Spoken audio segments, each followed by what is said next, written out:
ತಾಲೂಕು ನಾಗಾರ್ಜುನ ಕಾಲೇಜಿನಲ್ಲಿ ಸಿಇಟಿ ಪರೀಕ್ಷೆ ವೇಳೆ ಜನಿವಾರಕ್ಕೆ ಕತ್ತರಿ ಹಾಕಿರುವ ಆರೋಪ ಪ್ರಕರಣಕ್ಕೆ ಸಂಬಂಧಿಸಿದಂತೆ ಚಿಕ್ಕಬಳ್ಳಾಪುರ ಜಿಲ್ಲಾಡಳಿತದಿಂದ ತನಿಖಾ ತಂಡ ನೇಮಕ ಮಾಡಲಾಗಿದೆ.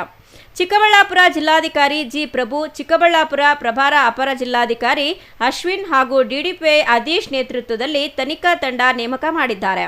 ಹೀಗಾಗಿ ಇಂದು ಚಿಕ್ಕಬಳ್ಳಾಪುರ ಜಿಲ್ಲಾಡಳಿತ ಭವನಕ್ಕೆ ಪರೀಕ್ಷಾರ್ಥಿ ಸುಪ್ರೀತ್ ಸೇರಿದಂತೆ ಕಾಲೇಜು ಪ್ರಾಂಶುಪಾಲರು ಹಾಗೂ ಸಂಬಂಧಪಟ್ಟವರನ್ನ ಕರೆಸಿ ವಿಚಾರಣೆ ಮಾಡಿ ಹೇಳಿಕೆ ಪಡೆಯಲಾಗಿದೆ.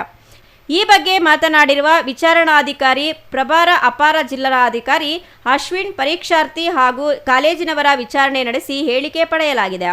2 ದಿನದೊಳಗೆ ವರದಿಯನ್ನ ನೀಡಲು ಸೂಚನೆ ನೀಡಿದ್ದು, ಆದಷ್ಟು ಬೇಗ ಸರ್ಕಾರಕ್ಕೆ ವರದಿಯನ್ನ ಸಲ್ಲಿಸಲಾಗುವುದು ಎಂದರು.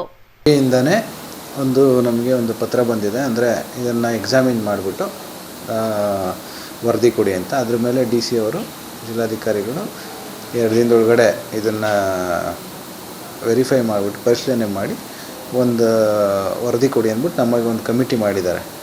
ADC ಅವ್ರನ್ನ ಅಧ್ಯಕ್ಷತೆ ಮಾಡಿಬಿಟ್ಟು DDPO ಅವ್ರನ್ನ ಮೆಂಬರ್ ಸೆಕ್ರೆಟರಿ ಮಾಡಿ ಒಂದು ಕಮಿಟಿ ಮಾಡಿದ್ದಾರೆ. ಅದರಂತೆ ಇವತ್ತು ಇಬ್ಬರನ್ನು 2 ಕಡೆಯವ್ರನ್ನೂ ಕರೆದುಬಿಟ್ಟು ಇವತ್ತು ಅವ್ರದ್ದೇನು ಹೇಳಿಕೆನ ಪಡ್ಕೊಂಡಿದ್ದೀವಿ.